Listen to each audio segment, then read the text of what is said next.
Hi there. Good morning. Welcome to Sunnyside Journals. I'm Catherine, and today is, hold on, let me go. Oh, there we go. Day 23 for my December dailies. I'm so proud of myself. I can't believe day 23. Amazing. Today is just going to be a summary.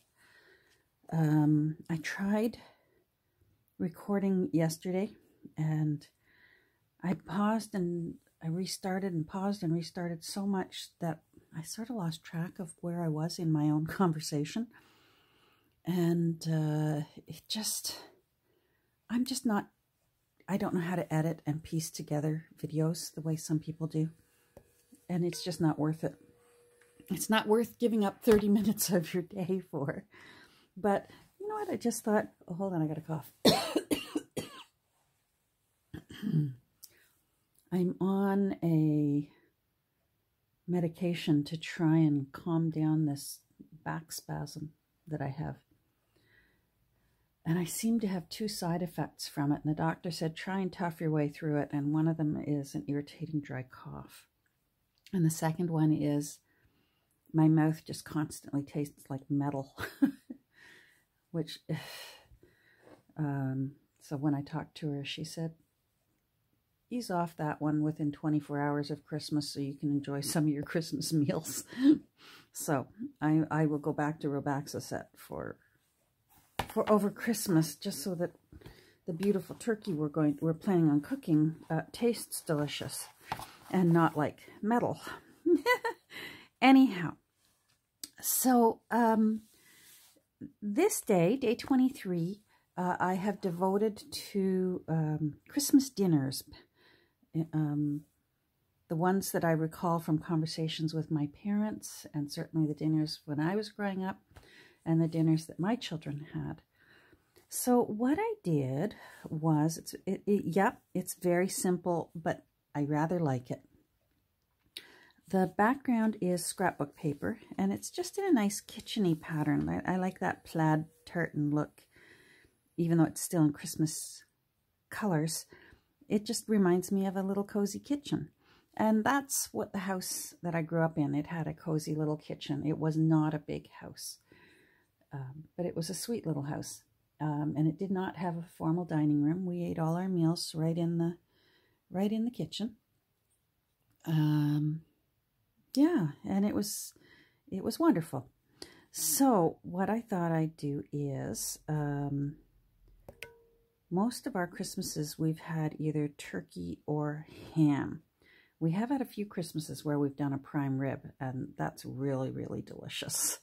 But it's certainly only worth doing if you've got a big group coming, because prime rib is one of those that it's just got to be big. So, and this year it's just hubby and I, so I got us a little tiny turkey, and that's going to be delicious. I'm very much looking forward to it. Anyhow, so what I did was I got these two photos out of that old 1974 calendar. I was going to use this turkey somewhere else in the book, so I'm glad I was still able to use it out of this 1974. And I was originally going to do the ham as a pocket and make the turkey platter into a journaling card. But the more I thought about it, if the turkey is in there, first of all, you won't see it. And then also it just puts everything bottom heavy on the page. And I couldn't come up with anything in my head to fill in this top. I am starting to get collaged out. So I came up with this to make them both into pockets, and that will hold my little story page right there. And I rather like that. And here you'll see it says, "A Merry Christmas to us all, my dears." And that's a quote from Bob Cratchit from A Christmas Carol. And then down here it says, "A wonderful Christmas dinner." And that's from Little House on the Prairie. So what I did in order to tell the story about the about all the different Christmas dinners was I have this paper. You know what? I'm going to go get it so I can show you. Hold on. Okay, I got this one day on one of my thrifting escapades. I swear it was already full. It's all paper with very faint fork, spoon, and knife on them.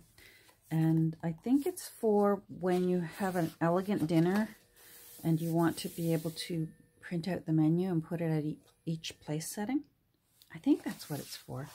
Anyhow, I got it at one of my little thrifting jaunts, and I just thought that would make the nice paper for when I write the story about all the different Christmas dinners. And I aged it, scalped the edge, and I put a little bit of a punch-out edge up there and some distress ink, of course.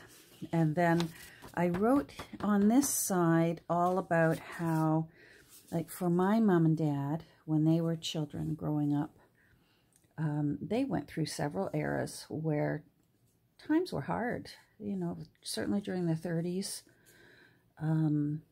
families were still recovering from the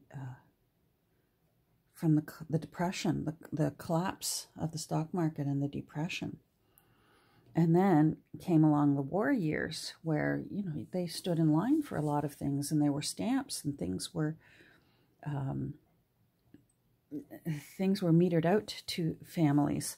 So for them, Christmas dinner was often just a nice dinner, whatever they could get, whether they had a roast of beef or whether they had, you know, a chicken or something like that. It would be more like Mom. I remember Mom saying it was like just a really nice Sunday dinner. And they would still get dressed up for it as if it was like a church day. And certainly when I was growing up, we still got dressed up for Christmas dinner. To come down for Christmas dinner, we'd all be in very nice clothes. When I was growing up, it was always turkey. We had turkey every Christmas, always a turkey. And Mom and Dad did a great job. Dad was a big help in the kitchen for Mom for many years.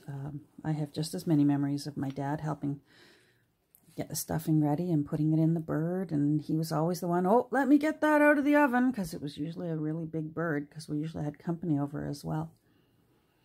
So it was delicious. And then when it was my turn to be the mom and cook the meal, I found a big bone-in ham simplified my day, because for many years I had no help in the kitchen. And it was just me in the kitchen, and it felt like I quickly learned that if I was cooking a turkey, everyone else was out in the other room having fun, and I was in the kitchen trying to pull together this big dinner. And I learned that if we had a ham is really goof-proof because it's already cooked, right? You're mostly just warming it up and putting a glaze on it if you use glaze. My family, we like ham gravy. My first mother-in-law taught me how to make ham gravy, and ham gravy is so delicious. So delicious. So we always had, for many, many years when my children were little, we had roast ham for our Christmas dinner. And it meant that I could enjoy my day a little bit more too. I was still busy and still hectic. I think mothers have the most work on Christmas Day. I really do. But it's worth it, isn't it? Anyhow, so that's what I wrote about on the back here. And it just tucks right in there like that. And I don't mind that it sticks out, because I feel like it just adds to this glorious, wonderful craziness that this book has turned into. I have things hanging out and trailing down and jingling. I just think it's turning out wonderfully.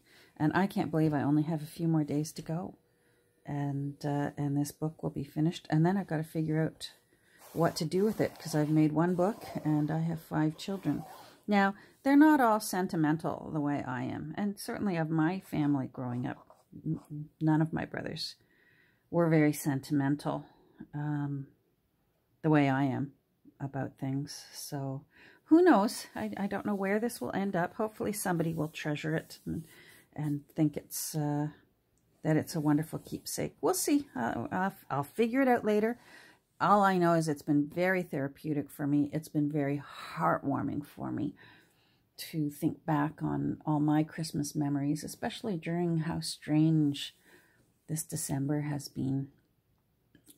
This 2020, I can't wait till it's gone. Hopefully 2021 holds better things for everyone. All right, I am going to go. Thank you for joining me this morning. It was short and sweet, just like me. And I hope you go on and have a good rest of your day. We'll talk again tomorrow. Tomorrow is Christmas Eve. Woohoo! Santa! I know him. Take care. We'll talk tomorrow. Bye.